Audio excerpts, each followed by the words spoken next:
Hello,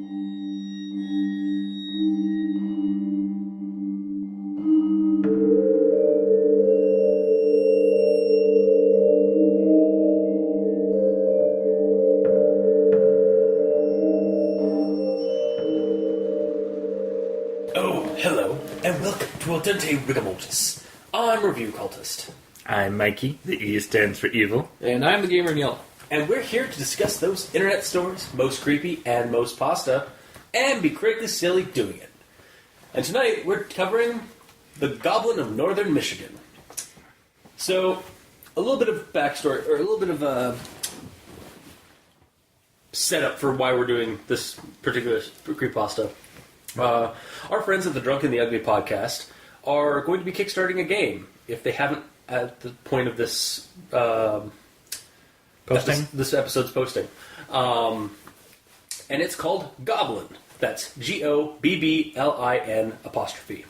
At rigamortisneck@gmail.com. And it's basically goblins in a post-apocalyptic world, and the shenanigans that erupt from that. We'll get more into that at the end of the show. So, I've kind of been helping them out a little bit with that one, with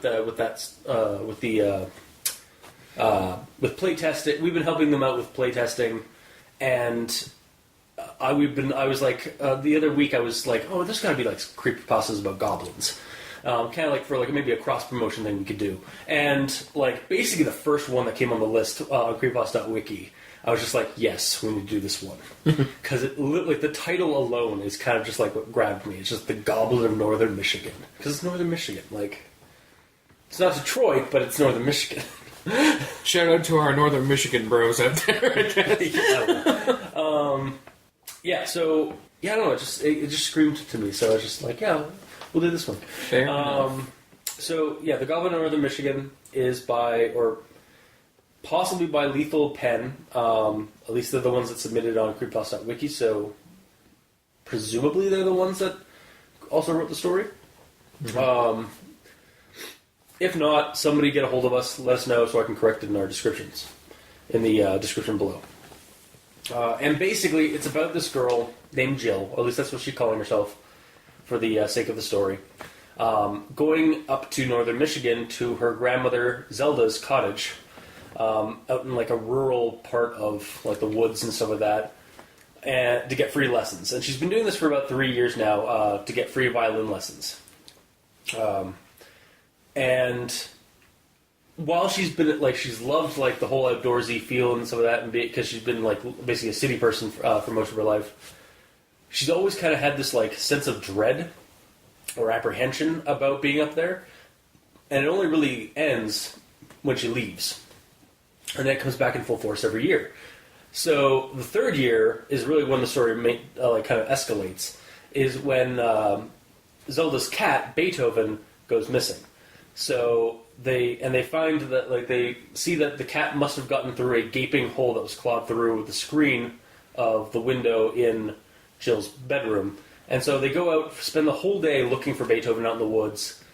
Zelda eventually gives up and goes back to the house to prep some tea, and Jill keeps looking, and eventually she finds the cat.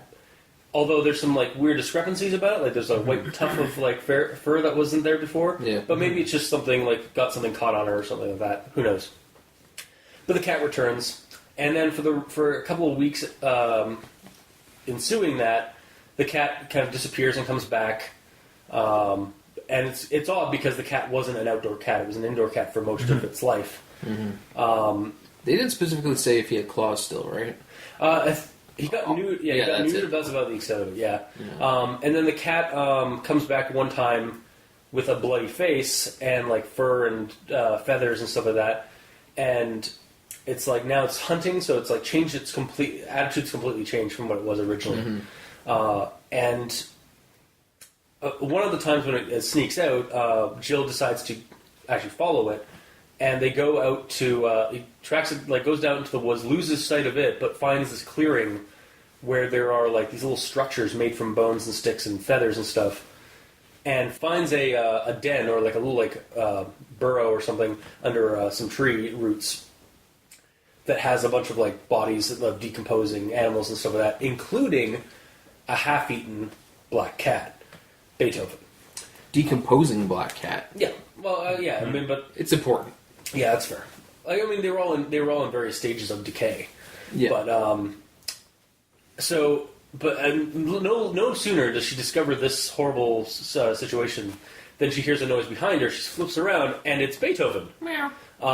Kind of like freaking out, like it's arced its back, and then she starts screaming, and that's when it transforms bodily into this small humanoid creature that with like white fuzzy fur all over its body.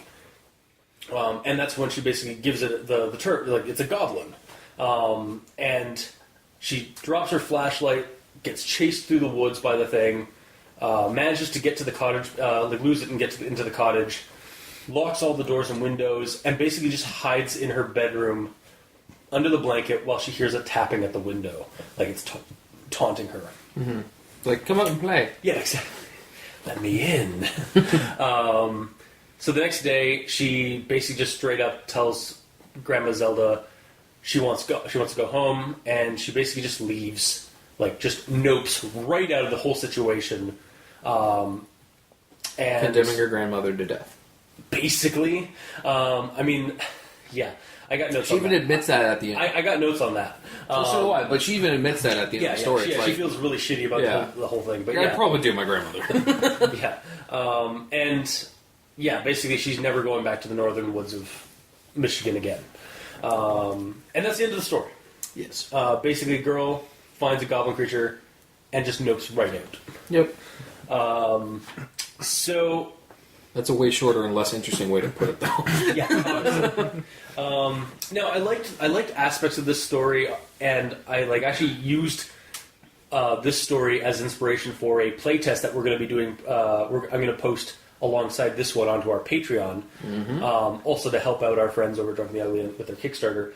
And it will actually be going up for free on the Patreon, so that people can check out the playtest of the game, while also getting a kind of a taste for what we have to offer on our Patreon. Yep. So it's kind of, again, cross-promotional stuff. You can see the at least beginning or possibly continuing adventures of was it Sparks and Sarah Jealous? Fuck yeah. Yes. Sparks and Sarah Jealous, the Goblins. Again, more on that if you go to our Patreon. But yeah, so this story itself, there's definitely some good stuff here. There's some potential, but there are also a lot of issues, and we're going to get into that. So I'm going to start off with a quote. All in all, it's quite and charming, fitting for the old lady whose only companion is her black tabby cat, Beethoven, and during recent summers, myself, who I will call Jill.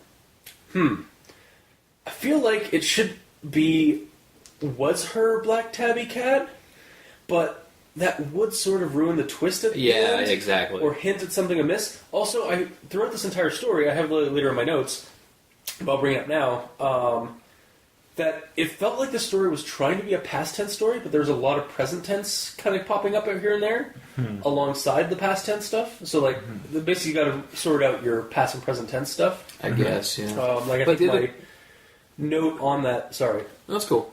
Give me a second while I look it up. Alright, well, then the other thing, in regards to the tabby, it still is her only companion, because as far as she knows, it's still Beethoven. That's the only true, person who's there with her, even though it's a goblin. Yeah. Yes. Yeah, this is another example of this. I haven't seen anything as horrible as what I found in a small artificial clearing that night.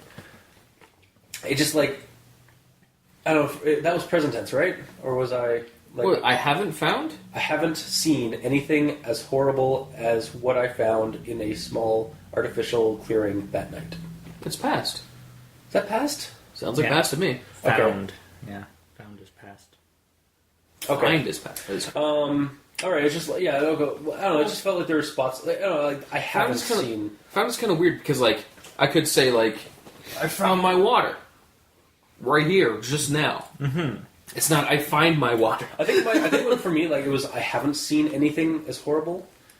What would you say then? I don't know. It's like I hadn't seen. Oh, have versus had. Yeah. Yeah. That's where. Yeah, that's where I'm going. Yeah, and it's just like again, like it's not as bad. It's not bad as like some of the stories you've done. Yeah, but it's just like little things. It's like, and again, I know like if with past tense, like you're recalling a story, and that's what this is.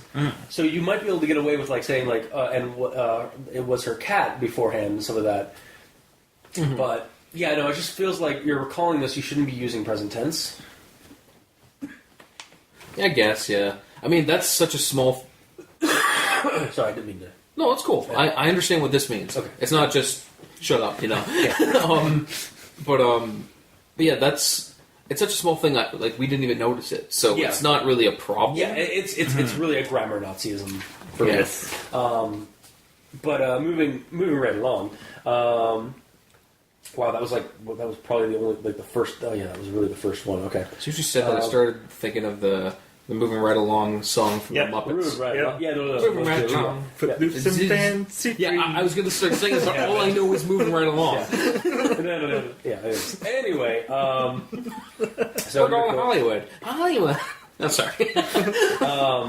next quote is my parents having decided that it would be much cheaper than hiring a professional tutor, and this is in regards to getting the violin lessons and all that. However, I think it should say my parents had decided that it would be cheaper than hiring a professional tutor. Is that another have? Yeah, it was like a having versus had. But it was my parents having decided that it was. Isn't haven't?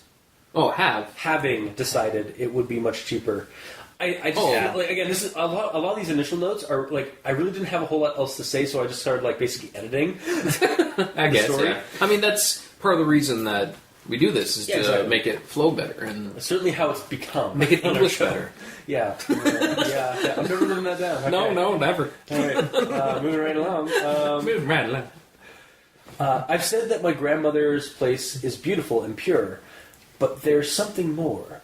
Part of what overwhelmed me when I first visited the place was an innate sense of strangeness that I couldn't precisely pinpoint. So then, it really isn't all that pure if there was something strange, like you were sensing as well, about the place.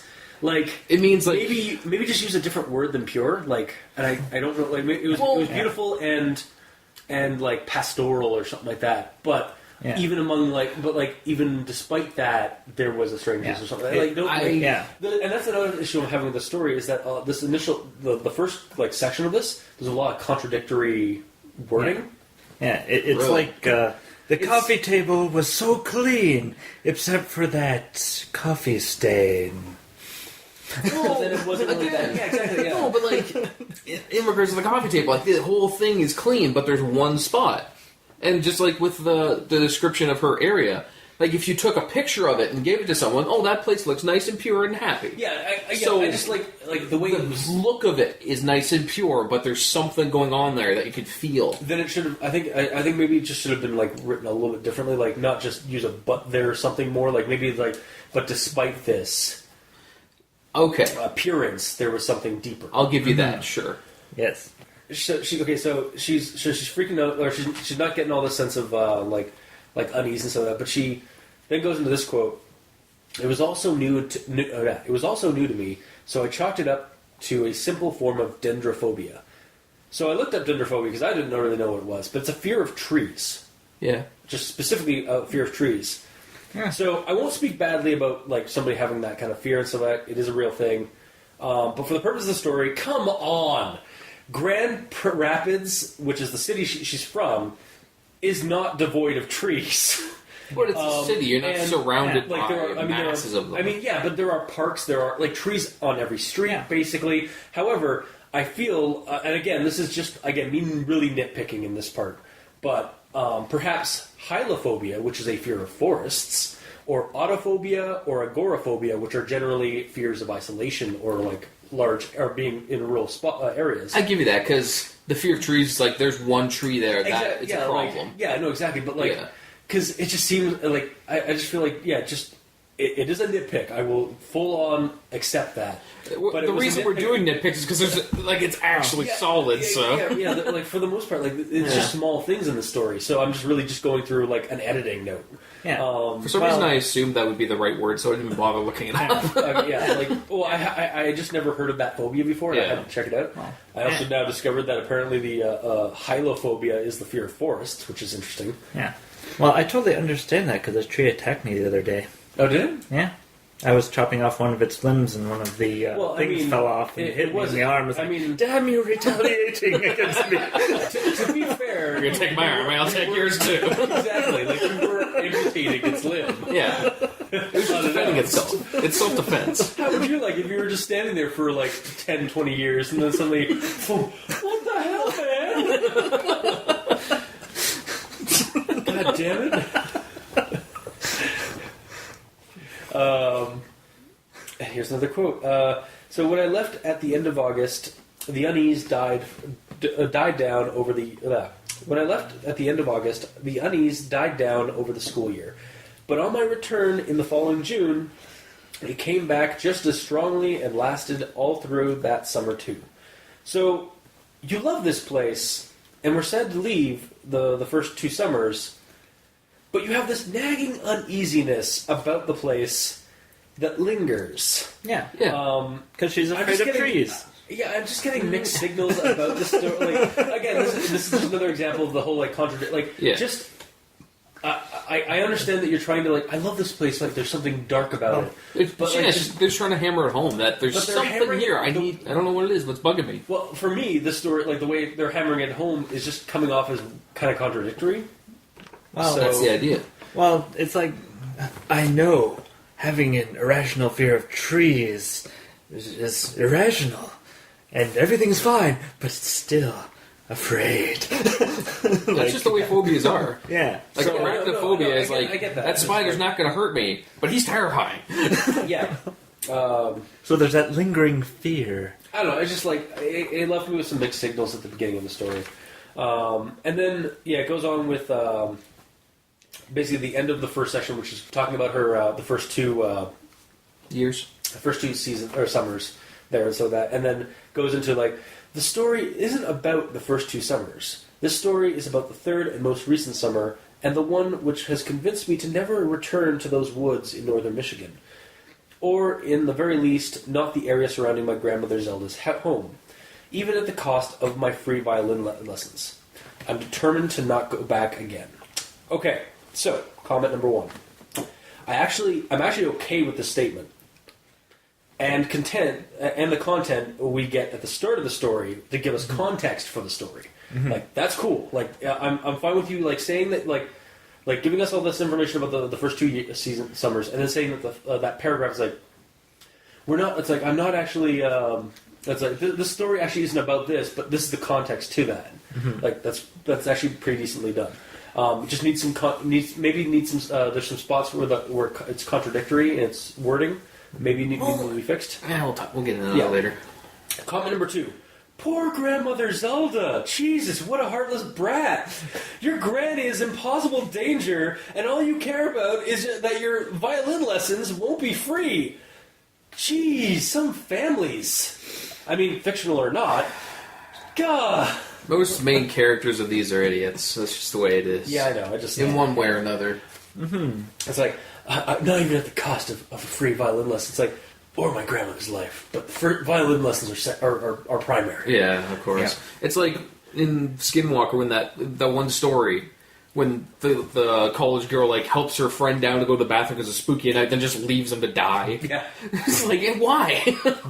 Yeah. Because she didn't think there was anything wrong until she got... Yeah, but like, we don't really need to open that wound again, but it's like, that guy needed your help to get down there. Well, so you're wanting to help. He didn't need it. Like, it's like I mean, I've had instances at my cottage where I've walked somebody like to their cottage like down the road. I don't need to because it's a perfectly safe like route. But then like I just like leave them. Okay, well, either way, we don't need to open that wound. Yeah, you heartless bastard. I know. They died. Or when Listen, just because there's a state penitentiary across the road that always has some like madman breaking out of it and like swimming across to the island and killing people on our island doesn't mean that the roads aren't safe. Exactly. They hide in the bushes right next to the road. The roads are fine. Exactly. They pull you out of the road into the bush. As long as you stay in the middle of the road, away from the bushes, Yeah. you're fine. Like, there's always hands reaching it like this. Just don't go near them. Yeah, exactly. God, like we got signs put up there. Yeah. For the exact reason. Anyway, so now this one's another just like nitpicky thing. So here's the quote: "I spent some time after my parents left questioning whether my grandmother ever felt uncomfortable alone in the woods." And then it goes on to say, have Grandma Zelda basically just say unfortunately, I was disappointed about my grandmother's answer. But when I read that, it felt like you were mentally questioning that. Mm-hmm. Like her uncomfortable, like if she was ever uncomfortable in the woods, not actually questioning, and then it goes on and just basically gives us Zelda's reply. So I just think I could have swore it said, I never thought about it until, because she felt it the first 2 years. And then she says, I never thought about asking her until now, but I did.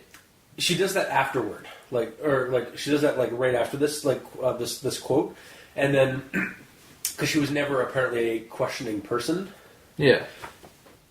But she never actually mentions, says, that she asked her grandmother that question. Well, just because it's not directly said, there's no I know, dialogue doesn't mean it didn't happen. That's also a thing to consider. It is you can also just read between the lines, kind of thing. Then I never thought to ask her, and then unfortunately, what I did, her answer was that she had never been never had any uncomfortableness, and in fact, she stated unless what if Grandma Zelda was a goblin the whole time? It was even because she's like, Every Jill's a goblin. I've never felt uncomfortable at the place. What are you talking about? Save that. We'll save that twist for the sequel. Yeah, exactly. Yeah. Which I have actually comments about that kind of stuff, possibly having a sequel or whatever. But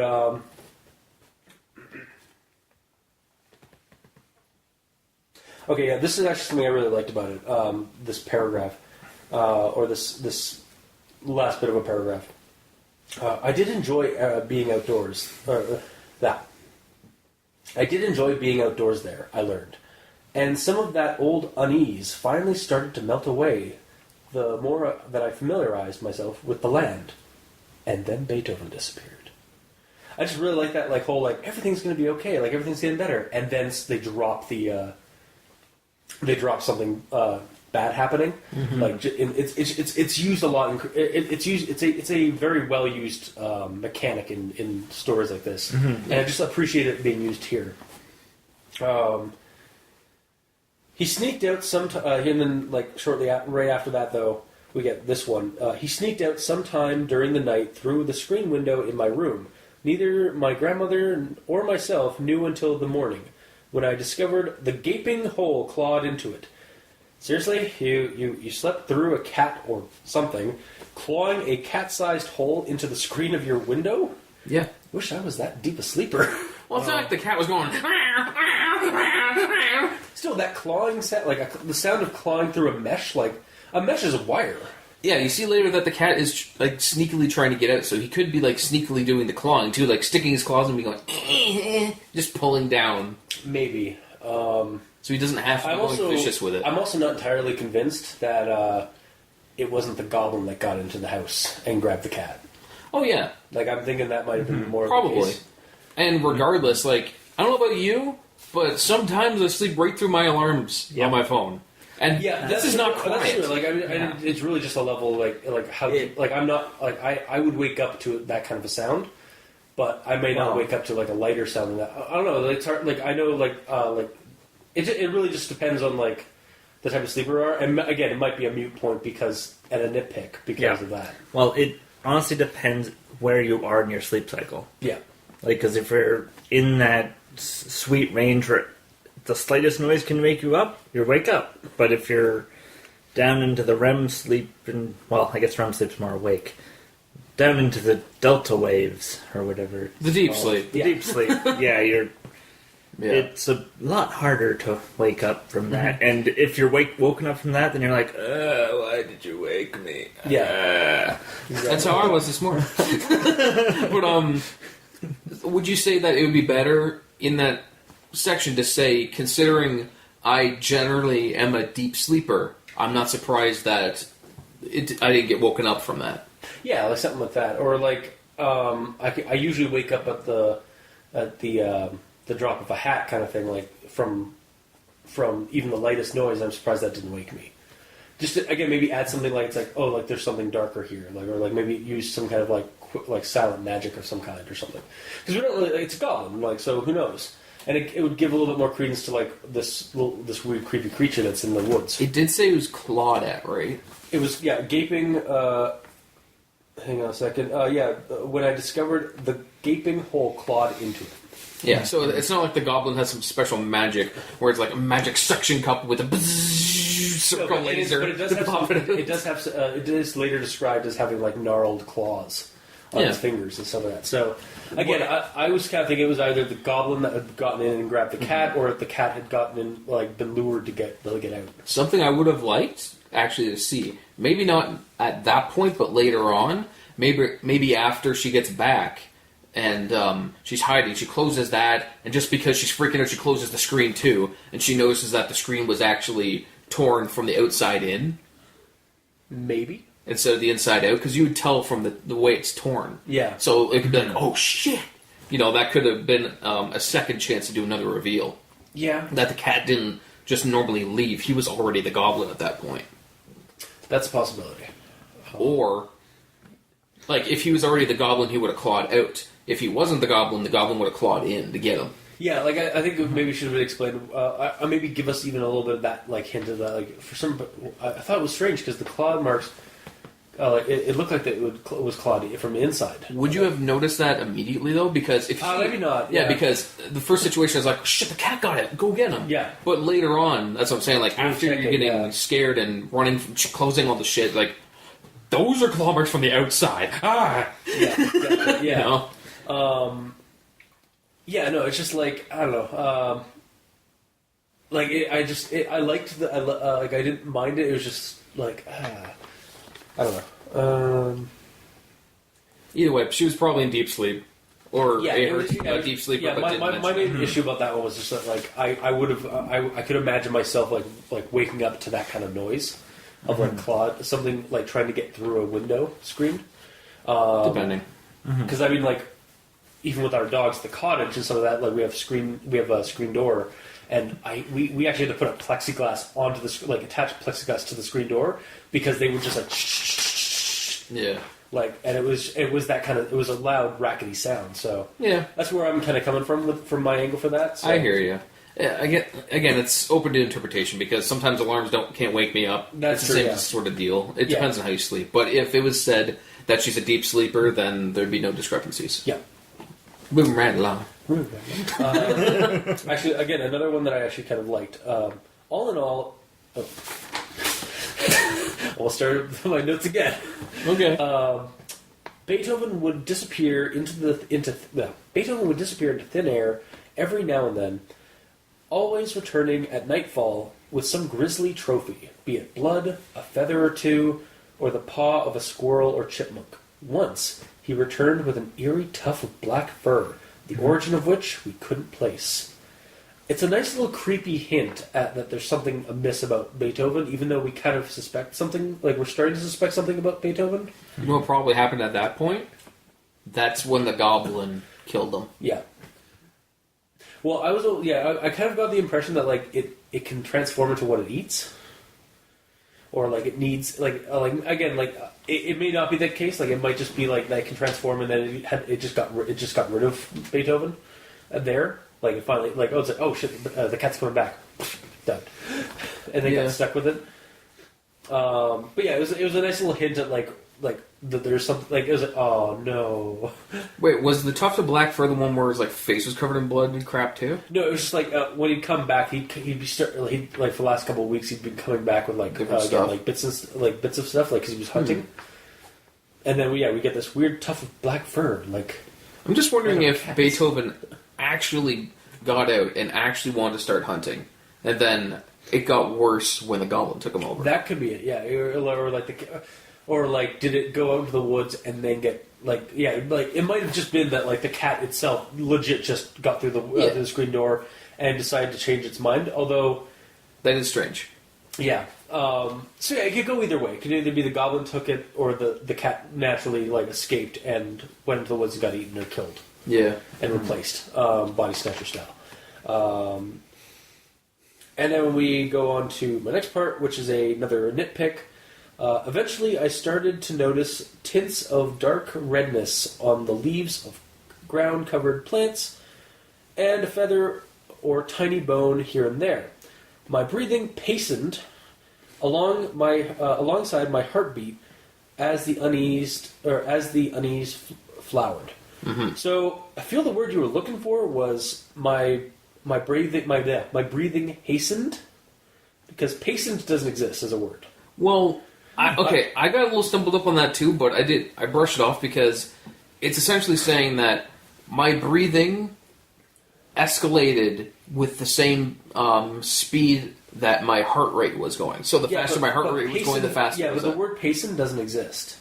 Like, so I think it was may have just been a typo or a spelling issue where like they meant to say hastened or something similar, and it just for some reason they typed in paste. Or like, so it should be something simpler like it quickened along or with the even speed of like my breathing paced alongside my heartbeat as the unease flowered. Like that could have also been the case. Yeah. Yeah. But yeah, so it's just like, again, nitpicky grammar Nazism. Mm-hmm. Oh yeah, I dropped my flashlight then, and I think that is and I think that it's a good thing that okay. I dropped my flashlight then. I dropped my flashlight then, and I think that it. Okay, that's just also really spelled. That might be just written badly. I dropped my flashlight then. And I think that it's a good thing that I did, because I feel that goblin wasn't able to see in the dark. Okay, first off, that there's a second that needs to be removed. I just feel that middle section could have been done a lot better. I feel that goblin. I mean, that needs a comma or something. Yeah. It just needs a comma. Is it that with no comma? Yeah. Oh, okay, needs comma. And then I think that it's a good thing that I did. I don't I can say that now, but it felt really clicky when I first read it. And so yeah, so apparently it's a good thing I did, because the goblin can't see in the dark. Why would you think that? Because it's been dwelling in these woods for who knows how long, hunting and scrounging. I mean, yes, it's a goblin, so they're not really during good the at day. things, but this is at night. Yep. Oh, like you mean like during the day it generally does stuff, because maybe. Beethoven comes back also, at nightfall. Generally, goblins are nocturnal. I mean, at least in mainstream stuff. This isn't necessarily that. No, I know, and this is definitely breaks the mold of this goblin in particular does break the mold of mainstream stuff a lot. So maybe it is just another thing. I think it could have just been like maybe rather than like have the flashlight dropped and like. Oh, it can't see very well. Also, because like using the flashlight, you're kind of giving yourself away in the woods. Yeah, that is described later, and that is kind of a good thing. But I feel maybe like if the flashlight fell and blinded the goblin, that would have been a little bit more a little bit more of a suitable. Okay, but also this is being told as a past experience. Yeah. So it's in hindsight. I'm glad I dropped it because it might have helped me escape, because later on you hear that when she's running away, she can hear it get close and then far away, close and far away, so it seems like it's kind of not really, it's kind of going by sound but not really finding her directly. Yeah, so maybe it did so blind him. Based on that knowledge of her running away, she's thinking that maybe me dropping my flashlight helped. Yeah, but the way it's like the way that first part is like, but I'll say this, how about this?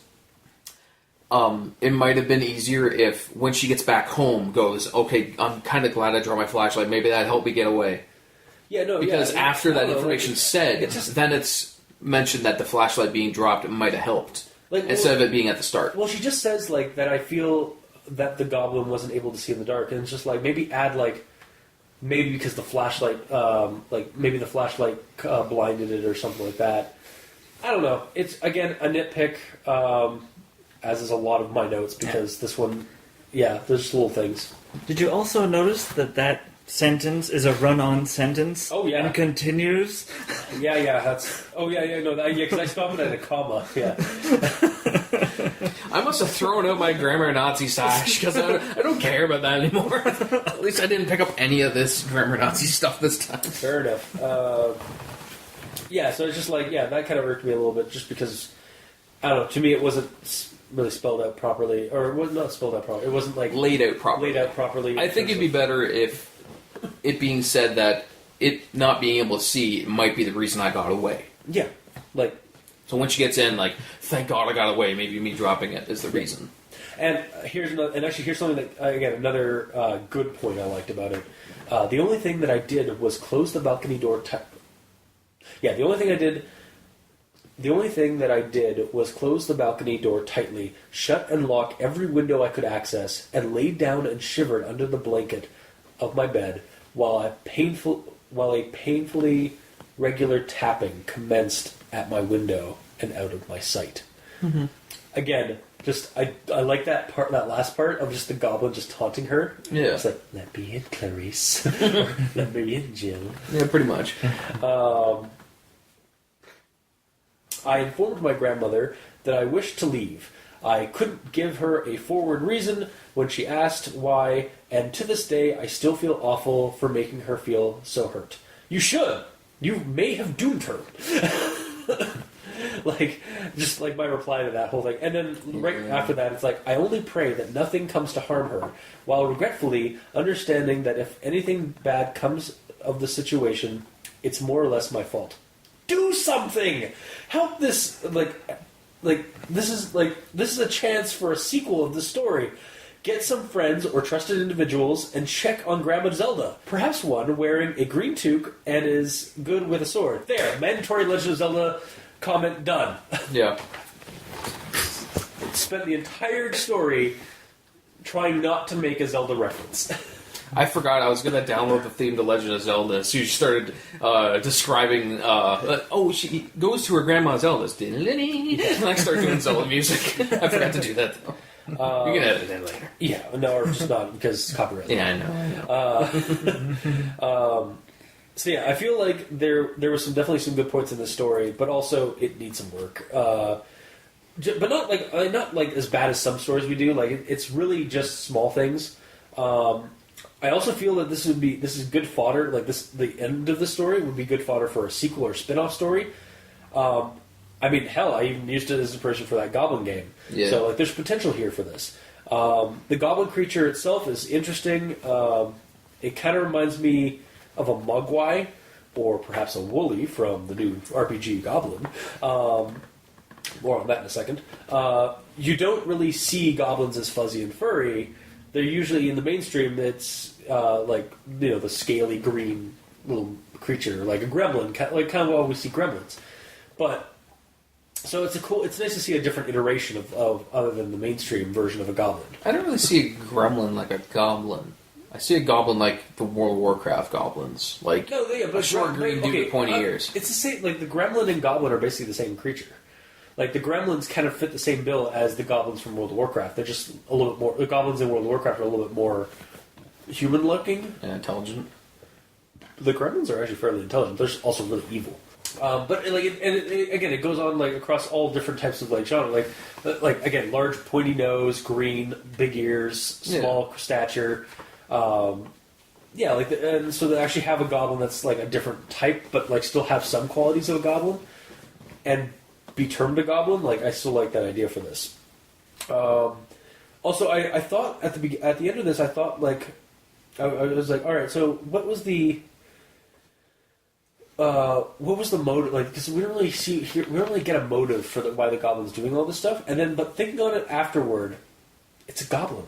It's pretty easy to just assume that the goblin is doing this because it's a goblin and it's evil and they cause mischief. It's what they do. It's just hunting for food. Yeah, I was thinking that would be a problem for me at the end of this. When I when I mentally gave myself that question, and I was like, no, I'm actually kind of content with just thinking that it's just a creepy little goblin creature in the woods, and it can shapeshift and like that's about it. Like, yeah, I don't need to like I don't need to know any further about what the goblin schemes are. It also seems to me that the story was trying to suggest that there was one goblin. However, while there are definitely some cases in the story for me that I could like potentially be multiples, because there was multiple encounters with a white fuzzy thing throughout the story.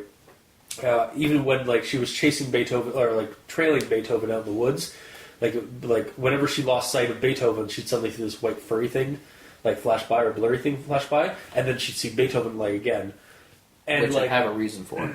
Which like no, it transforms, but like it didn't seem like the transformation was that. Nope. No. What I'm saying is, at that point, the cat literally just got out. No. Hang on. Hang on. No. Just no, because like this is when the goblin Beethoven like snuck out, and she decided to follow it this time.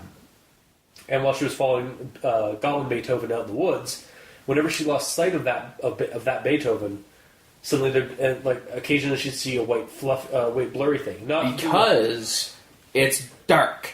Everything's black. Beethoven's black. What stands out in the dark? White. He has a white spot on his back. I mean, so it's like, there's the black cat. He's gone. Where's the white spot? Because I could find him quick. There it is. Okay, there he is. I don't know. I don't really buy into that.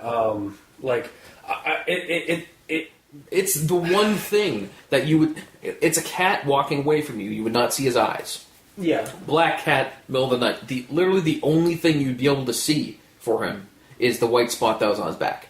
Okay, it just seemed like when it was saying that, it was like whenever she lost line of sight with Beethoven, she'd catch this white blurry thing. Yes, because when she can't find it, you have to look for it. I don't know. It just seemed like there was to me, like when I first read that, like I didn't see that. I heard I basically thought that it was basically like whenever she lost line of sight with it, it would transform and become the thing. That's not what I saw. Okay, well, but what I was two different originally talking about is when he first got out. Yeah, and she was wait, was she chasing him? No, she doesn't. Like, no, like they went out into the woods for all day looking for him. Couldn't find him, and then he's just sitting there. Yeah, and they just wait.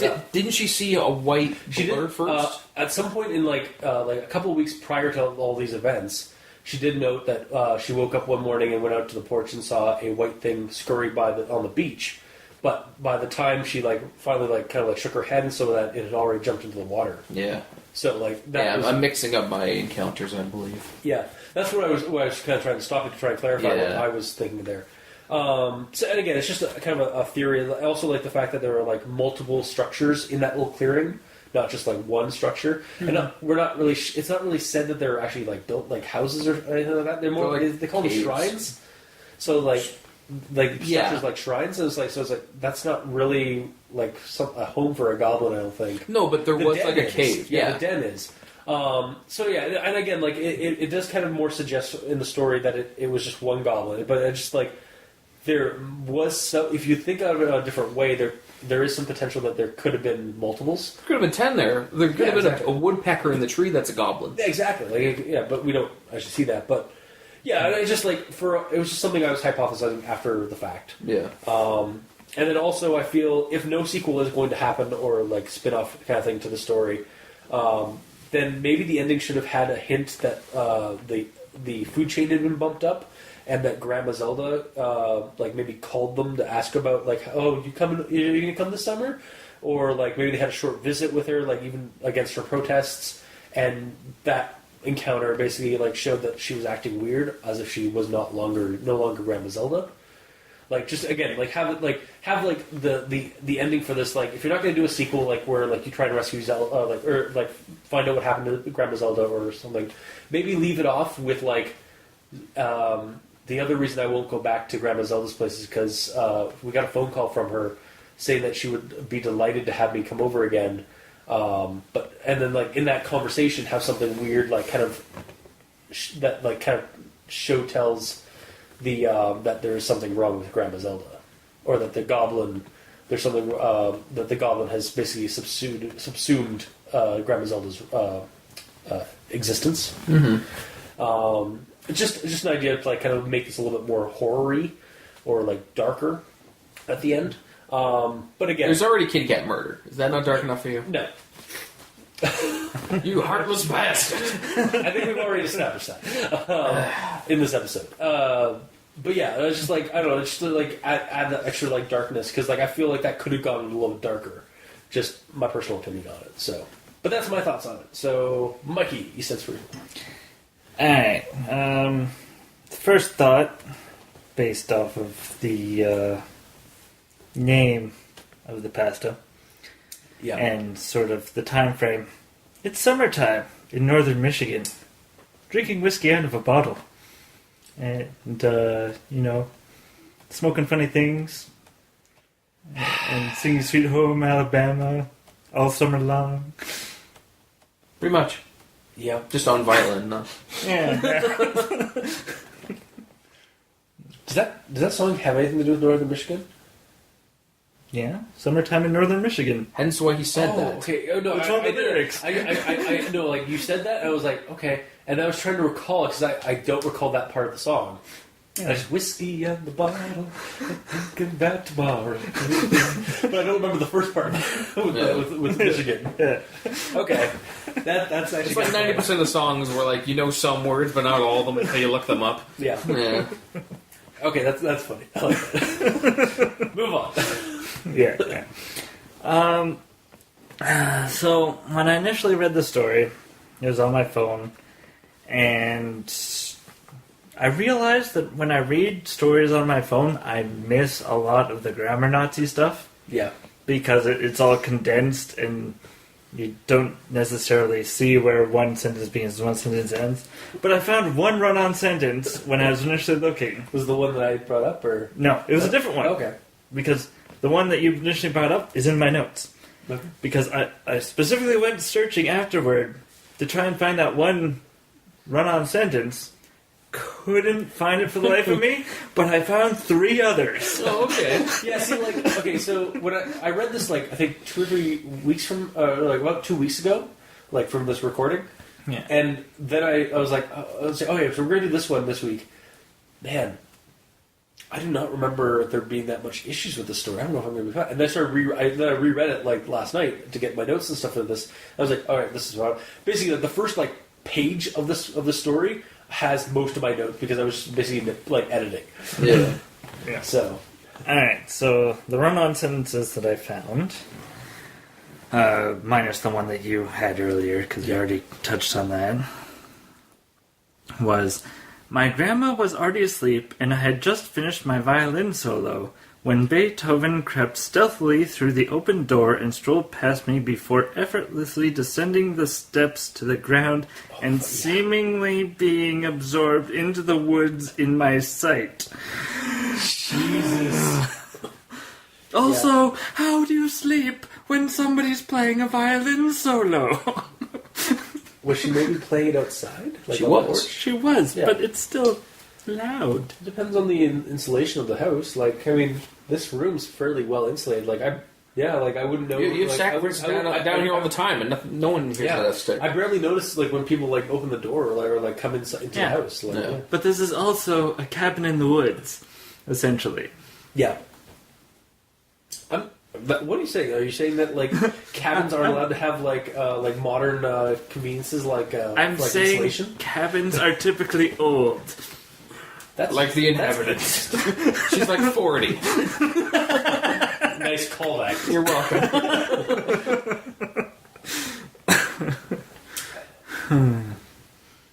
Alright. Next run-on sentence. Deep breath. Just when I thought I'd finally caught up with Beethoven, I stumbled upon something infinitely worse. It was an area where whatever miscellaneous leaves and plants that had covered the ground had been swept away, and the soil had been deliberately flattened. Jeez. I think when I read this, I just read all commas as periods and just like, screw it. Yeah.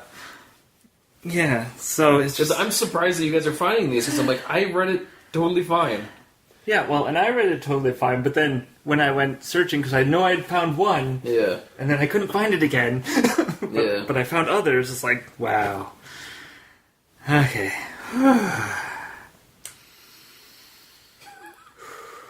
Need a breather. After that. Alright. So, I'm gonna jump past the story and go into the comments for a second. Oh shit! Yeah, I never did the comments. Yeah, there's only 2 comments. Yeah, there's right? only 2. But I really agree with the first one. Okay. Which was, as soon as Zelda is mentioned... Yeah, no, I know. It just became laughable, because... Like, Zelda's an actual name. Like, yeah, Zelda is an actual name, but because of its culture and because of its influence in, like...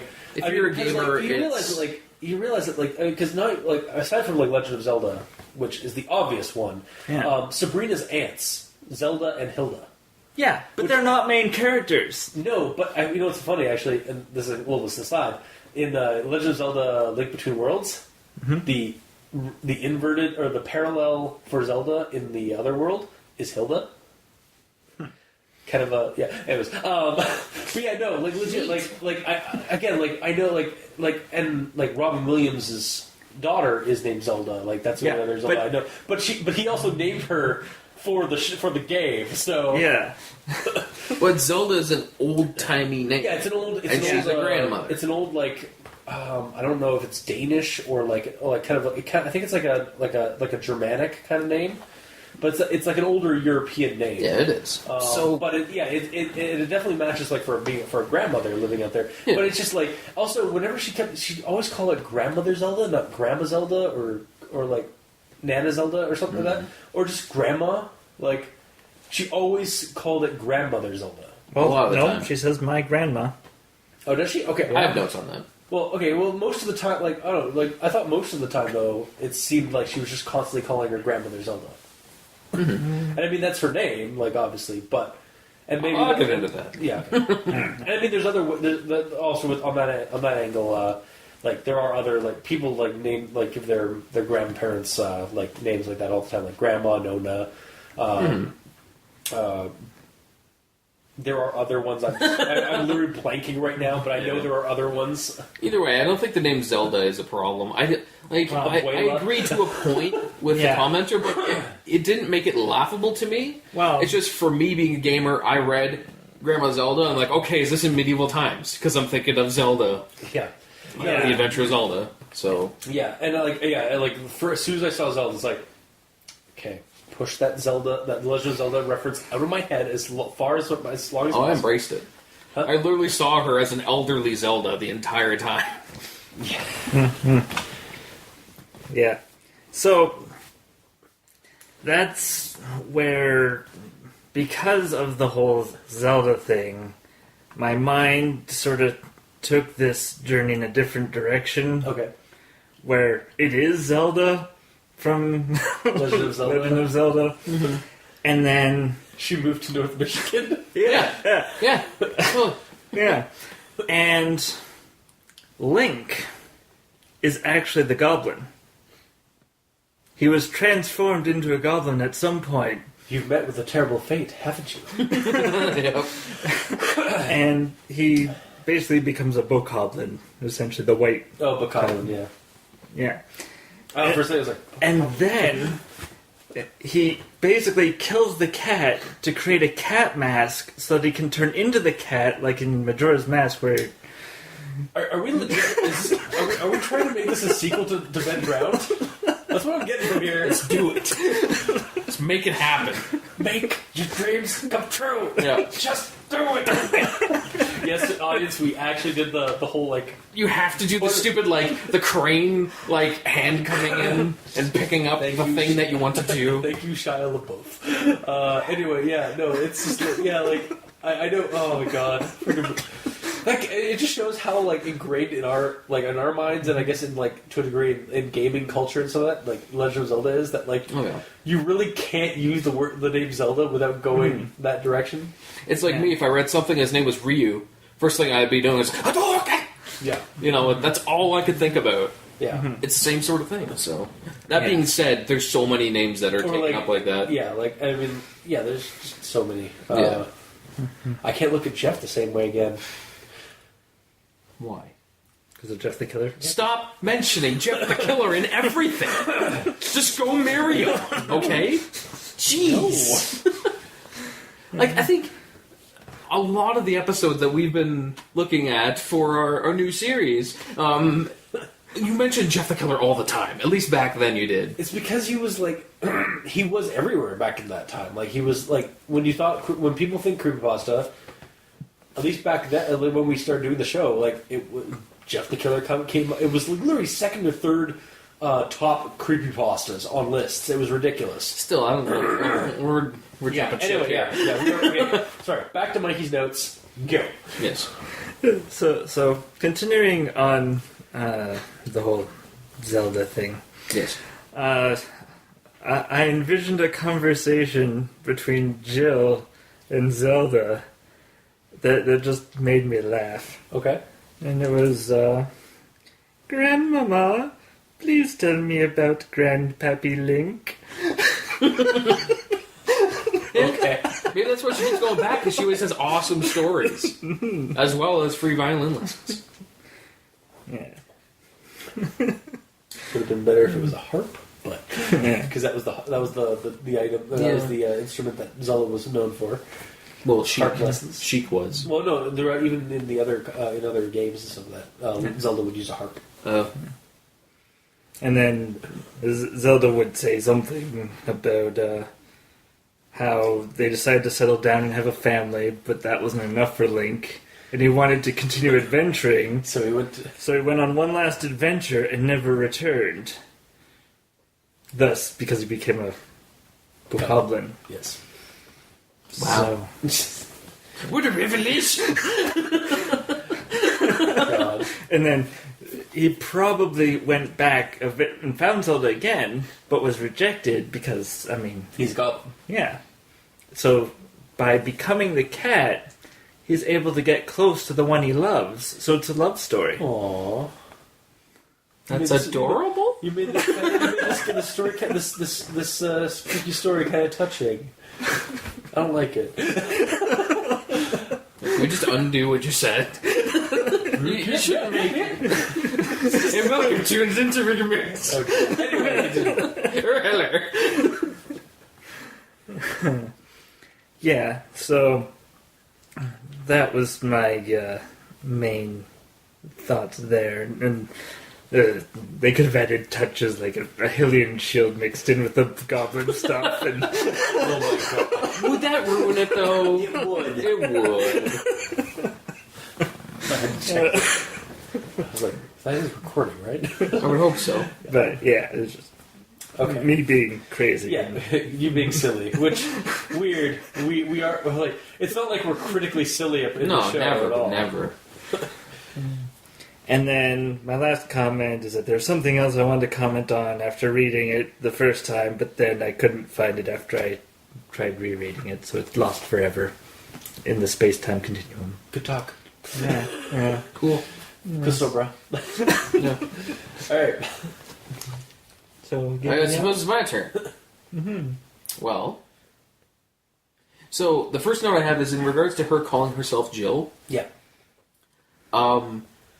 So there's a few things. If you call yourself Jill, what's your actual name and why are you hiding it from people? Like, no, I don't mean the writer's name. I mean the character's name. I'll call myself Jill. I get you. Well, I mean, again, like the character themselves is like in this narrative, we're not supposed to think that it's the author. We're supposed to think that it's this character. I understand that, but the way that it's written, it almost sounds like the character is hiding their real name because she says, "I'll call myself Jill." It's one of the that's actually one of the issues I have again with the beginning of the story. Is like it seems like, I guess I'll call myself Jill, or like it was kind of it was quaint and then yet this, and it's like just straight up say you're Jill. Or that this is this, and like, because don't be so like willy nilly about it. Because that happened, I expected down the road that she would stumble into the goblin's base and he had like a computer hooked up, so he could potentially find her if she actually puts her real name in the creepypasta. Yeah, no, it's kind of silly. I mean, like again, in creepypastas and stuff like that, like there is definitely the narrative of like, oh, I'm trying to keep my like the people. Like the names, like different, so to protect people. But like, So is Zelda not? So is your grandmother's name not Zelda? Probably not. Because it seems like we have no things like, oh, I'll call my grandmother's name Exactly. Zelda. Like It just says my grandma Zelda. That's her name. But she doesn't say So her you're name. willing to hide your name, but this girl's a brat. And I'll say this as a character, not as the author, but the character itself is a very brat-like in their nature. And I'll say this. Yes, it's kind of weird how it's said, but still, I'm saying thank you for not being a narrator man-woman. Because I hate it when just the character is narrator man. In this case, in this case it's a woman, so it's a narrator man-woman. When we basically just like, oh, it's Spooky Steve, or it's Spooky Stephanie. No, it's narrator man to me. Yeah. Yep, And narrator man-woman. Yeah. And if it's a boy, like a kid, it's narrator man-boy.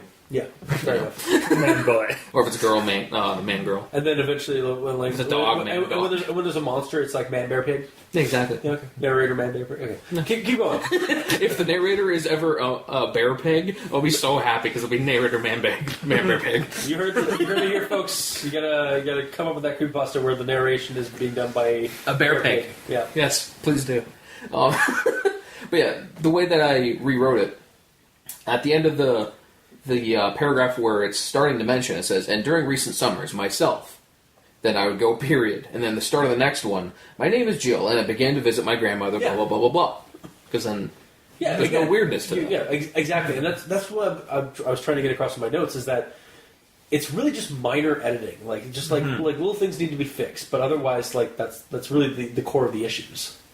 Yeah. So. And the other thing is, after I read the entire story, that's the only time she ever uses her name or anyone else uses her name. Yeah. So even though I appreciate that it's not narrator man-woman, it's almost pointless to name them. It's just because no one talks to the character, so that name isn't being used. Yeah, it might as well just be an unnamed protagonist. Yeah. As much as we hate when they do that, like, give it a point. Yeah, name them and have at least one conversation where they're talking to people. Like, oh, Jill, it's so happy that you could... yeah, well, that's the thing. Like, this isn't written as a script. No. You know, like for a movie where this person says this, one person says that. You can still recall what somebody said to you. Like, you don't have to, like... Yeah, but it's generalized. It's not like a retelling of exactly what happened. Or as the rhythmic tapping of the window, and then I could hear a raspy voice like, "Let me in, Jill. Yeah. Let me in." Yeah, there's ways to enhance creepiness and to do things like that. So, next point. I think this was like third paragraph in, and I started the grandmother Zelda counter and the grandmother counter. So there are 5 instances where she says grandmother Zelda, and 10 instances where she just says grandmother. And just for some context to that, this story is just over 3 pages long on Google Docs. Like, it is like, I think 2 or 3 lines onto the 4th page. So just over 3 pages, and 15 uses of grandmother total, but 5 Zelda ones. Yeah. But the reason that it was annoying is because in the first 4 paragraphs, there are 3 instances of grandmother Zelda and 1 instance of grandmother. So it's just kind of like grandmother Zelda, grandmother Zelda, grandmother Zelda. Like it's too frequently used. Yeah. It's like you say, this is my grandmother, her name is Zelda, or whatever. But yeah. It's weird that her name is repeated so much, but Jill's isn't. Mm-hmm. Like, she used the hell out of grandmother Zelda. Yeah. Mm-hmm. It's ridiculous. Alright, now a quote here. Although something was markedly different about his sleek black coat, we're talking about the cat, perhaps a touch of white that I hadn't noticed before, it wasn't readily placeable. But I cast it aside in my relief. She found the cat. So she's been going to see your grandmother Zelda for 3 years straight. And I'm sure that Jill has seen her grandmother occasionally before that as well. So she knows her, she knows her cat. So she would know if the cat had white fur on it or not. Yeah, it seems like, I guess it had white fur. I don't know. I don't remember. The way I would have done that is like, it's maybe he got something stuck, like maybe some kind of like white stuff on his fur. Mm-hmm. Because again, like my cats or my dogs, like like You don't have cats. Well, we had cats, but like my pets, when they've come back from like being outside for a little bit, sometimes they'll have like some like something that like got on their fur, like a discoloration. Sometimes they've had like white like patch or something like that, but just like some kind of like liquid or something. Yep. Why is Mikey like dying of laughter here? Are you okay? The Pepe Le Pew skunk line. God damn it! Totally what happens. But yeah, I just felt this weird because she would know this cat, so it'd be like, it's weird that it says perhaps a touch of white that I hadn't noticed before. Yeah. But how could you not notice when you've been going there 3 years consistently all summer and you knew the cat prior? You would know that cat. Like, exactly. Like, So it should be like, but as I found him, there's a white spot on him that I know was not there before. It's like, what the heck is that? yeah. You know, it's too, Nonchalant? yeah. Yeah, just like here's a hint of something's wrong. But anyways, moving on. This is here because reasons. Anyways, moving on.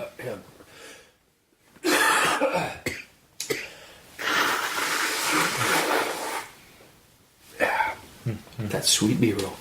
Oh, yeah. I'm expecting to see like 10 clips that just say nose blow 1, nose blow 2, like saved on your computer. I'm just gonna do a remix. Yeah. like the sick remix. This remix is sick. It's like all your sick sounds and coughs and Oh, God. nose blowing. Anyway, Add some bass beat to it. No, that's your coughs. Just repeatedly. anyway, Moving right along. So when she's when the cat's about to sneak off and she was going to chase after it or sneak after it, I guess the quote is, "My grandma was already asleep and I just finished my violin solo."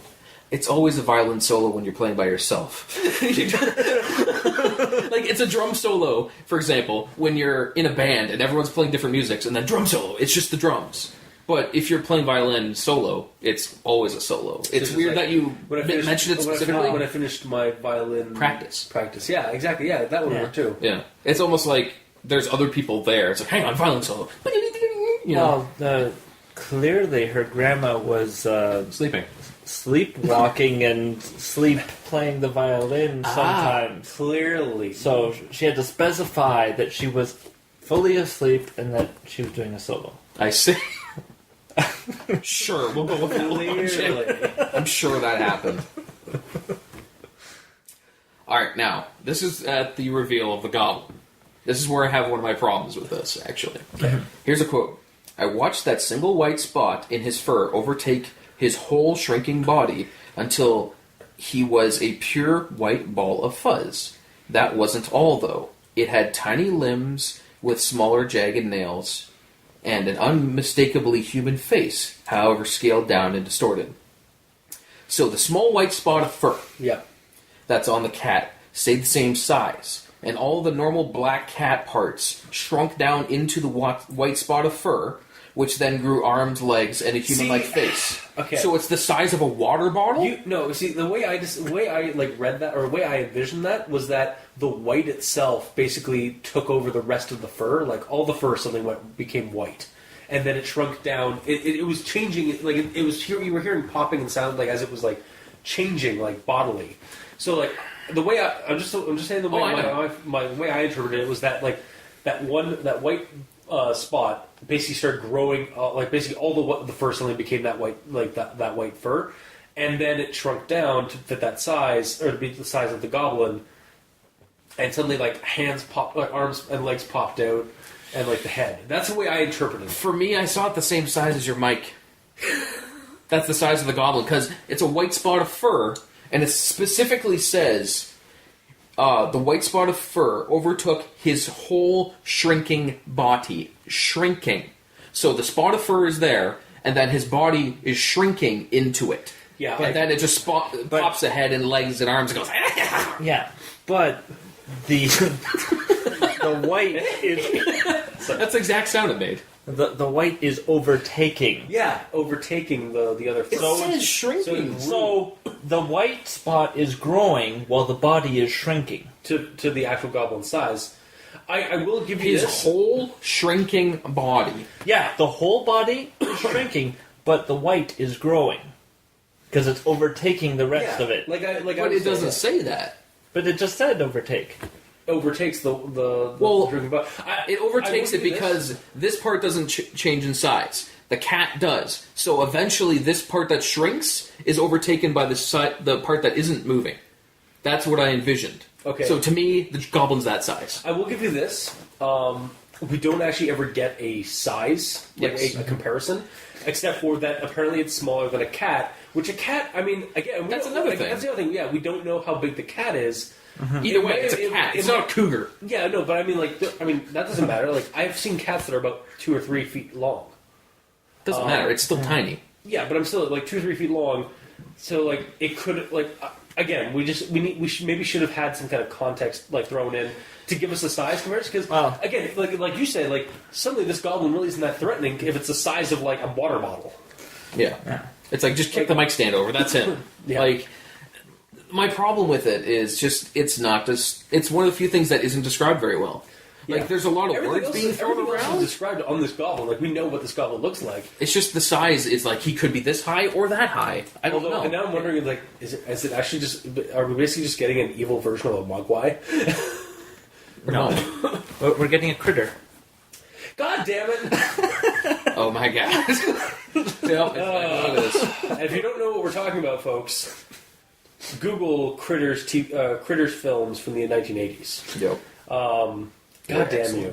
They have the crates. So really, what we're getting at is that this is a sequel to the movies Critters, and that it's really just this alien creature that's a crate that can shapeshift. Because reasons. Well, you know what? That would actually expand the universe of Critters if the critters can also now transform into what they eat. Mm-hmm. Oh my god! What a revelation! Do you do that like every? Yes. Every revelation. Oh, Or we know that the critters are spacefaring entities, so they just grab the technology from the bounty cutters to shape change. Yeah. It's Og.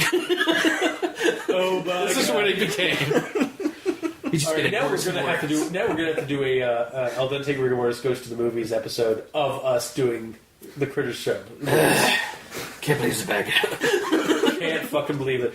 We'll get into that in joke in that episode. Yes. But anyway, Right along. also, are you legitimately telling me that's aliens? Yes! Yep. I mean, what else could it be? At least it's not sleep paralysis. Yep. Or is it? She was Yeah, at the sleeping end, on, she couldn't do anything. She was sleeping on the porch. Or was it? No, she wasn't. No, was she? Oh, okay. Maybe I was getting her grandma sleeping with. Maybe I was Sleeping inside. Yeah. With sleep paralysis. Oh, okay. Anyways, we're going way too deep. Okay. So Either way, long story short, they should have said that the cat size was growing and the white spot was growing along with it. That was overtaking the black fur of the cat. Doesn't that sound like the thing is growing in size and the white is overtaking the black? I disagree with with you saying that it has to change. I think that what needs to change is that we need to get a size of the goblin, because as it is stated, like, we don't really get a decent like comparison of what the size of the goblin is and why it's so threatening to our protagonist, aside from just being a horrible monster or from being a strange monster. But yeah, because like me and Mikey both agree, like both like kind of like are on the same page with like it was described well enough for us that the white fur basically just assumed the rest of the fur. Not me. that I would have personally liked to hear it that the cat started mutating and growing, but as he grew, the white spot on his back spread to the rest of his body, and by the time he transformed, his head pops out, he was up to my waist. Yeah, no, I will say that would be a better description. Then for idiots like me, everything's just, there's the facts. There you go. There's no assumptions to be made. There's your facts. Basically, stop being so damn subtle. Yeah, pretty much. But going into that as well, my next note. Here's a very small quote. It was a goblin. Yeah. Right?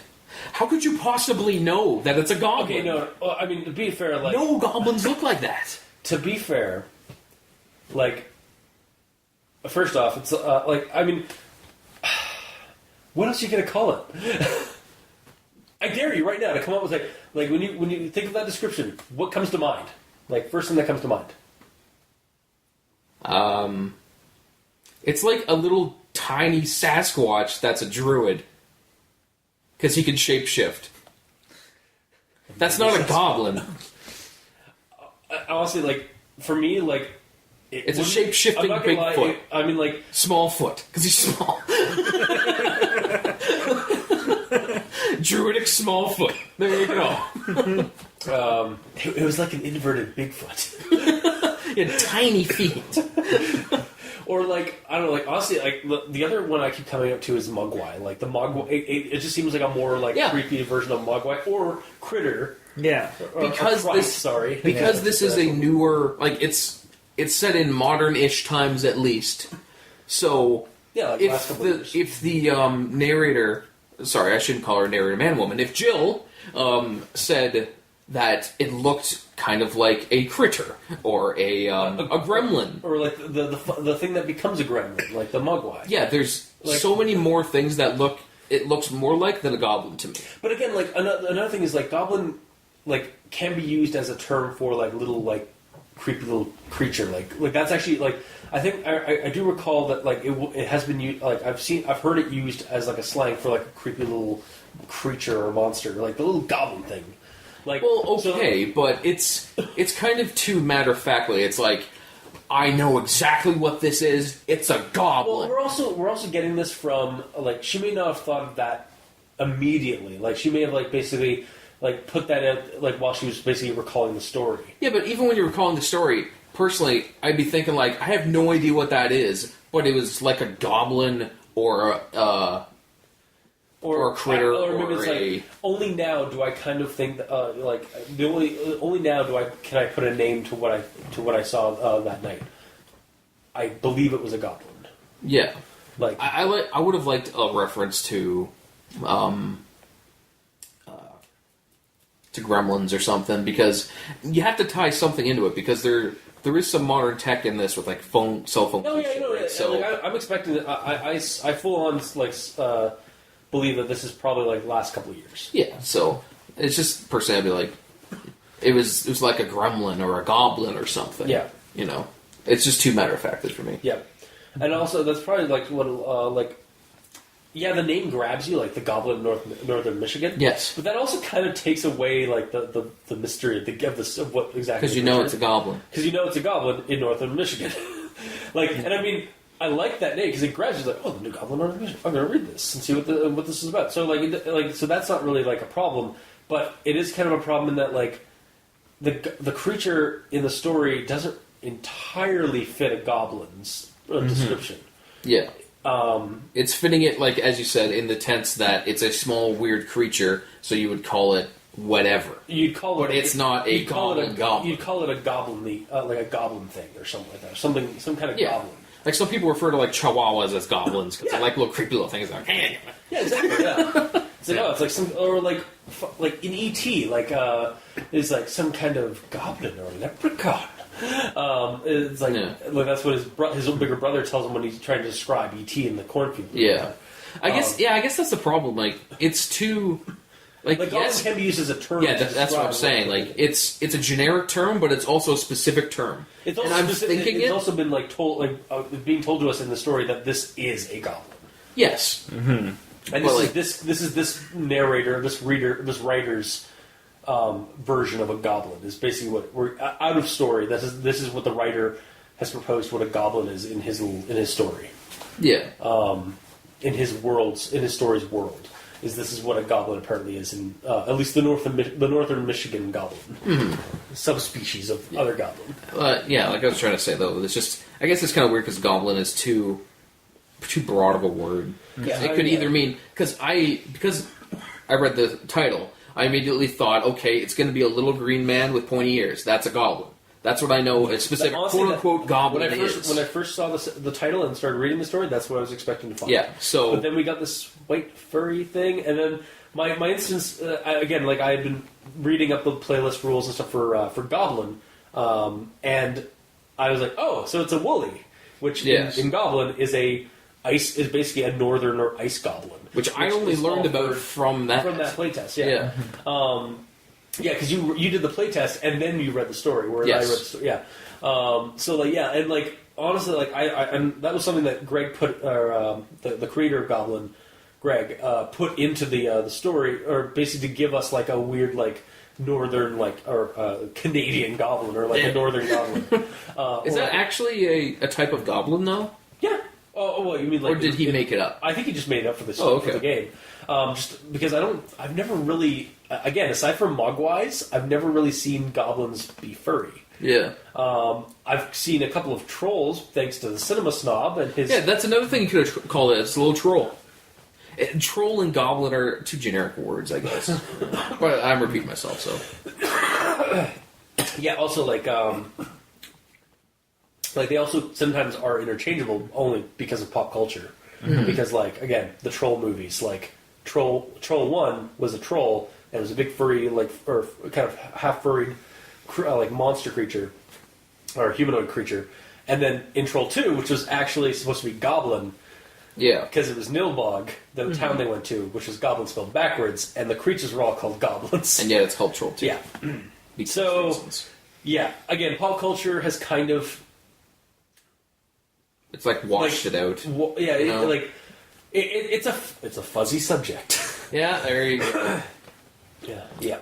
But anyways, so that all that stuff happens, and then I have a quote again.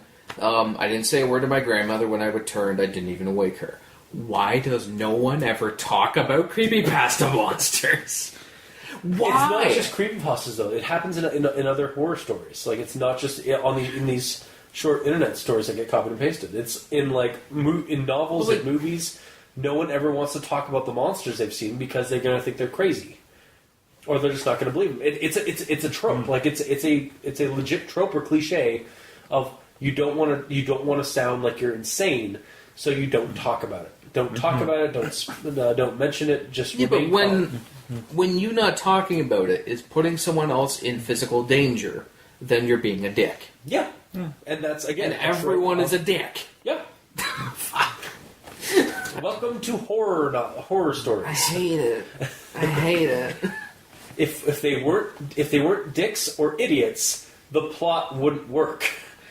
And unfortunately, that is I want to say it's a majority. I don't want to say it's a majority of horror writing, but it is kind of a constant topic or constant theme in a lot of stories like that. Well, here's the two ways you can do it to get the story rolling. Here's the two ways you can do it. You can make your character an idiot, so then the monster has no problem getting them into the situation, or you make your character intelligent and you just have to make the monster outsmart the person. I'll say this: it's not that it's it's not common because of it's to get the ball rolling necessarily. Like it's just easier to get the ball. It's an easy way to do it. Because if you make your character stupid, then it's easier to have the monster get them, or to have that narrative. It's oh well, I just want to tell the story of this creature bumping into these guys. Yeah. I don't want to think too hard on how why they or how they could be smart enough and not be able to get around this because they're supposed to get into this. The narrative, basically, it's a plot driving device that's easy to do, that's easier than trying to come up with a better explanation for why good people get screwed up. But my problem with this is after the goblin's already there and after the goblin's already chased her. Yeah. It's literally just the way that it ends. You tell her about it, warn her about it, and then different outcomes can happen because of that. But yeah, it seems like everyone I don't want to talk about it. Yeah. First rule about creepypasta monsters: don't talk about. Do not talk about creepypasta monsters. If you've seen them, do not talk about them. Yeah. No, I know. That's just going to be a thing that's just always going to be just a thorn in my side. Yeah. Every time they do it. So probably every time I'm on your show here. Basically, Yeah, we don't talk about Sarah. You know, we don't. It's just, it's getting more and more freaking annoying. But anyways, at least she admits that she's putting her grandmother in at least danger. at least she realizes that she's a horrible person. She accepts that. Yeah. Is that like someone who's a jerk, but they admit they're a jerk, so it's acceptable that they're a jerk? I mean, it's not acceptable, but at least they admit that they are. That doesn't make... it doesn't fix anything. No, I know. It's just, Yeah. But that's the end of my notes. Okay. So, wait, do you have something to say? No. Okay. So I guess recommendations. I do want to actually recommend this one because it is a neat little, like, I like it's a very simple storyline. Like, I was able to basically run it down pretty quickly and pretty easily. Because at its basic, it's just girl goes camping, or basically girl goes in the woods, finds creature, nopes right out. So it's got a simplicity to it. I like the creature, although, like we've said, like there are good points about the story, but there are some issues. Would I recommend it? I think I'd still recommend it, even despite the problems that we've had. Although I would totally be down for this to like have like a spin-off where like she does go back north and tries to rescue her grandmother, or at least to find out what's going on. But as it is written, I think I'd still recommend it. Yeah. Mikey? Alright, well, mine's a 2/3 recommendation. Okay. Because if you go into it blind, like I did, I had Legend of Zelda stuck in my head the entire time I was reading it. Did that ruin it for you, though? It made it not as good as it could have been. Okay. If her name was like Mildred, you'd be fine? Yes. Yes, I would have been. But anyway, getting into that. So, if you can get past the fact that it's Grandma Zelda and not Princess Zelda, Yeah. It's Grandma Princess Zelda. Or Princess Grandma Zelda. then the story becomes, in my mind, better. And then if you take it one step further and just in your own head canon think that the goblin is actually the grandpa, Yeah. it becomes a love story. And it's entertaining. Fair. You gotta read between the lines to get that. Yeah, you gotta read between lines to get that. So, Or you need to listen to our episode and then reread this, and then read the story for yourself. yeah. So for me, going in blind, it wasn't as good as if that name Zelda wasn't there. Yeah. It didn't bug me as much as it seemed to bug you in that commenter. Yeah. Well, I don't know. It distracted me enough that my mind wasn't as focused on the creepiness of the story that it could have been. I guess. And when I went back to reread parts of it, I was like, this is pretty creepy. Yeah, Yeah. no, like I was mentioning in my notes, it's like there are definitely some creepy moments in the story. Like again, like the tuft of fur that was in the cat's mouth. The tapping. The tapping was good. There are definitely like those, like there were good parts of the story, but they kind of get a little overshadowed by some of the silliness in the story, or by some of the issues that come up in the story. So yeah. So yeah, again, a 2/3 recommendation from Gotcha. me. Oh. Gamer Neil? Oh, it's my turn. Where's my phone? There we go. Well, You have this prepared speech on your phone. Personally, it's not bad. okay. Okay, this is why I say that. It has ups and it has downs, like what everyone's saying, but we're nitpicking. Oh yeah, no, I feel like in this story, we're just like in the tree line, just picking nits out of the trees. yeah, no, That's basically what's happening. Again, like I read this like a week ago or so for the first time, and like I liked it enough to be inspired to to base a game scenario off. Yeah. And then when I reread it, I was really just like doing minor editing. Like, Yeah. that's really all my notes are just minor edits that just need to be fixed, and then the story will be better for it. But but it's not too bad as it is. Exactly, like 90% of what we're saying is like minimal. Oh yeah, At best. yeah. Like this is actually one of the first times where like our nitpicks and our grammar Nazisms and some of that are really just because we're trying so hard to find something to talk Yeah. about. Because like it is a good story. It's just there are little things, and like, but they aren't like. It's not like it was a good story, but like the little things have basically overpowered Overpowered the awesomeness. overpowered the goodness of the story. It's just like little like.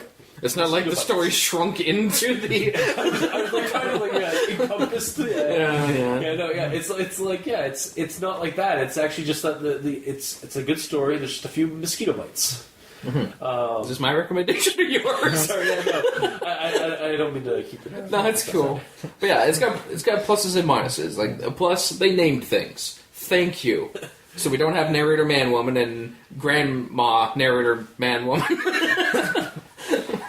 The environment descriptions were good. I didn't have a problem with them being all said that's nice, but it's creepy. Like it's just like again at the beginning. There's some contradictory things. Yeah. That, like it just rubbed me the wrong way when I was reading it. for That's sure, all it is. yeah.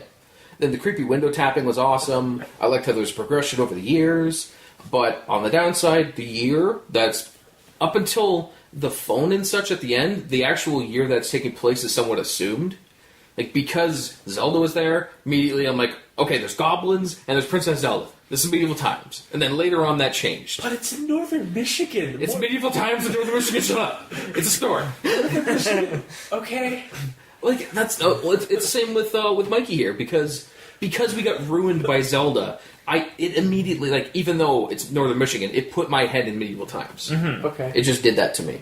Yeah. But other downsides, because of the way that I read the description of the goblin, it seemed harmless to me because it's so tiny. I will give you this. Like to me, the story kind of has a bit of a modern fairy tale aspect to it, and I don't know if it's because of the name of the grandmother and the fact that we're dealing with the goblin and the fact that it's all taking place apparently in a secluded forest in northern Michigan. Yeah. Which, when I think of Michigan, I'm sorry, but I think of the industrial hellscape that is Detroit, even though that is not the entire state of Michigan. Maybe it is. We would. Well, no, Michigan itself is legitimately either. From what I've been told, it's when it's not like urban sprawl in all the different cities, because it's not just Detroit. There's Grand Rapids, like you said. Yeah. I've actually looked at Michigan a couple of times because of it comes up a couple of times in our show. In stories, but there's Traverse City, which is also mentioned in the story, and there are large urban pockets in Detroit or in Michigan, but apparently, from what I've been told, it's primarily also it's heavily wooded and heavily swamped. Okay. It's woods and swamps and then urban sprawl. So, there is wilderness. When it's not wilderness, it's just urban. But yeah. So this one, it's in Michigan, so there's a modernness to it. Because of that, but the setting itself that's presented in the story, it feels kind of almost like a fantasy or a fairy tale thing. I understand where you guys are coming from actually with medieval times, because there's an enchantment to it. It almost has kind of an enchanted feel. It's a little mystical. Yeah, exactly. Like a dark enchanted kind of feel to it. The woods themselves are kind of described as an enchanted little forest, or the lakeside beach and stuff like that. She's living just outside of Cookery Forest. Yeah. Okay. Or Lake Hylia. Yeah, that too. Both. All right. So and the only other downsides I got is the first row of creepypasta monsters is here. Kitty death that's never nice in my books. Yeah, and it's a goblin because reasons. Yeah, I'm not entirely a fan. I'm never a fan of like animal death at all in stories, especially when it's a pet. Yeah. But I mean, it is an effective way to unnerve the reader. Yes, and that's the whole reason of doing this. You're trying to be creeped out and unnerved. And actually, they don't do it too badly. Like they don't do it we don't see how the cat was killed. No. And some of that. Which So is nice. it's But- tasteful. And actually, was soon honestly, I got a little shiver of dread when I read the part about the black tuft of fur. It's Yeah. So it's not just that it's assumed the cat's form and the cat's gone somewhere else. It's that it's straight. We now have evidence that the cat has been killed. I didn't catch on to that early. Oh yeah, okay. No. It seemed pretty. I'm not entirely sure how much of this is just me because I read the story and then I read it again a week later. and like I'm not sure how my first impressions. I can't remember how my first impressions were, but I'm pretty sure I kind of caught on that it was that the goblin had taken over the cat's form. Well, I was Right, spoiled the on cat that because we did the Goblin game, so I knew going in. Yeah. Although the tuft of fur, it is just that a tuft of fur. It doesn't say it looked like it was from a cat. It also doesn't say where it is on the cat. Like I kind of just immediately. No, he's talking about how the cat came back the very next day. No. The cat came back. Well, he was a goner, but he had a tuft of fur in his mouth. It actually never says that it's in its mouth. So like it could have been in like its claw or like because I don't know. It just For all we know, it could have attacked a bear. okay. Or a coon. Yeah. Yeah. Well, they're brownie, but it could be They got passed black off as black. spots. Or a skunk. That would smell. But anyways, we're going way off topic. Okay, so bottom line, we all kind of liked the story. I'm giving it a 50-50. So you're giving it a 50-50. Specifically because I got so put off with the monster size and the first rule of creepypasta monsters. That monster size, I do agree, should probably be like at least give us a reference. Yes. Of some kind. Like you are recalling this, so you should be able to come up with some kind of like because otherwise, again, like. Wait, so you were trying to outrun a brownie, basically, or like a or a troll doll size thing? Yeah, or a Smurf. Like there's one thing to do, just punt. You know, that's the first actual realistic response you would have. And also, to be fair, it's like it's a goblin. Like that's basically like again another response to like it's kind of the nature of a goblin to be just punted. Yeah. But yeah, no, I get what you mean with that. Yep. So yeah, okay. So basically, kind of unsteadily recommend, and Yes. with multiple qualifications. Yeah. Yeah, but still, it's going towards the side of yes, not towards the side of no. So you're saying it's the higher 50%. 51% for me. All right. So that was the story we did. So yeah, if you like what you heard, if you didn't.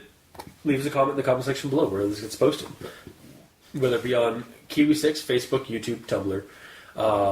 We're on Twitter at Mikey's at the E stands for evil. I'm at Review Cultist. The Gamer in Yellow is on Xbox Live at the Gamer in Yellow, but without the W because Microsoft hates him. I gotta yell at them at one point about that. You can also send us emails at aldenterigamortis@gmail.com. That's ALDENTERIGAMORTIS@gmail.com. Where you can also send us suggestions for other creepypastas you'd like us to discuss on the show. Like we said earlier, our friends at the Drunk and the Ugly podcast are kickstarting a new RPG game called Goblin. GOBBLIN'. Basically, the premise is that generic fantasy world had goblins. Goblins were getting annoying, so the fantasy world kicked them out of their universe and into an alternate one. The alternate universe is a post-apocalyptic Earth, I think after World War IV. So there's a bunch of crazy tech, but barely any humans left, if at all. It's Fallout-like. Yeah, it's basically Fallout-like. And so basically it's goblins from a fantasy world, but the setting is Fallout. And there's basically you just get into crazy shenanigans. It's very rules-light, very streamlined system. It's an original system. I think it uses D12s. Which is greatly appreciated. Yeah. So you're not collecting dust. Yeah, exactly. You're not collecting dust in your bag or in the little tube. It's a fun system. It's a beer and pretzels kind of game. We've play tested it a couple times. Mm-hmm. I've run it. Like I said, I ran a scenario based off of this creepypasta. And you can check that out at our Patreon, Al Dente Rigamortis Patreon. I will leave that. I'll have that posted free for anybody, not just patrons. So you can get a taste of the gameplay as well as a taste for what we have on our show, on our Patreon for content for backers. As always, for our patrons that are supporting us, thank you. It means a lot. You're keeping our hosting bills at bay. And if you would like to become a patron, just go to Patreon and choose the tier you'd like to back us at. $2 tier gets a couple of special shows. $5 gets early access plus a special show from Mikey, the Sense for Evil, and the Gamer in Yellow. Would you guys like to explain what your We're gonna plug our show here. Yeah, would you like to plug your $5 show? Oh, my $5 show. Or the show that you have on the $5 tier? Alright, I believe that's the reloaded one, right? Yes. No, that's Revelations. No, Revelations is for $2. That's 2. Yeah. Alright. So, Al Dente Reloaded. Yes. Oh, I should have had one ready. I got you covered. Thanks. Where we rediscuss those pastas most creepy and most pasta again for the first time. Yes. Yeah. We're essentially going through all of the creepypastas that Review Cultist and Dr. Leviathan reviewed in the early years, back before we were here to experience them. Before you guys were recurring hosts. Yes. So, yeah, basically just more different opinions on previous stories. Yummy ketchup for the pasta. So, yeah, there's that stuff to look forward to. And we do post, like, other things. Like, we post actual plays on the Patreon occasionally. We post special episodes, like Al Dente Rigor Mortis Goes to the Movies on occasion when we have the time to do them. Also just Patreon special things, like if we go to a convention, we'll usually do a quick episode about like what the convention was like and stuff like that, what we found. And at the $2 tier, we're doing Al Dente Revelations. Ah, yes. Where me and Mikey re-listen to your previous video to see if what we agree with and what we disagree with, and see if we potentially have a revelation that changes the whole thing. Let's face it, you guys basically riff tracks episode. Or I like my description better. you riff and comment and give us commentary on our previous episode. Well, it's like if you kind of splice your episode and our Reloaded and Revelations all together, it's almost like we're all there. Yeah. So basically, we're starting to get a lot of we're starting to get some new content for the Patreon. So yeah, you can go check that out. And again, if you, I'll leave a link in the description for Drunk and the Ugly podcast because they are bros, and their Kickstarter for Goblin. Either at the point of this posting or when it goes up, I will add it to our description. And yeah, go check it out. It's a fun game. Support it, please. So yeah, don't think I have to actually cover anything else. So until next time, I have been your host, Review Cultist. I'm Mikey. The E stands for evil. And I'm the gamer in yellow. And this has been Al Dente Rigor Mortis. Sleep well.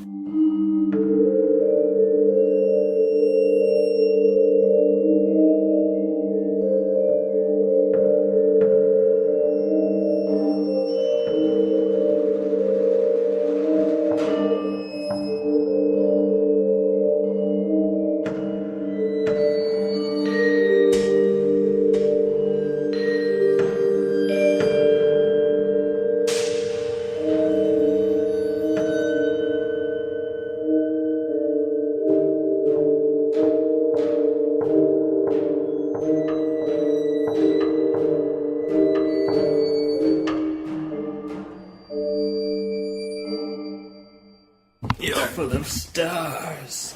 So that's basically just describing you. Yes, I am inside the monolith. Ooh. Anyways.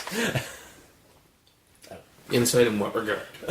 Is it monthly like your girlfriend or something, or you never know. You are celestial being stars. We're making a 2001 That's nice. reference. I'm aware. Are you responsible for the space fetus? No. Unfortunately. I don't know where that came from. Alright, ready to go? I believe so. Okay. Wait. Wait. Wait. Wait. Wait. Wait. Wait. Wait. Wait. Wait. Wait.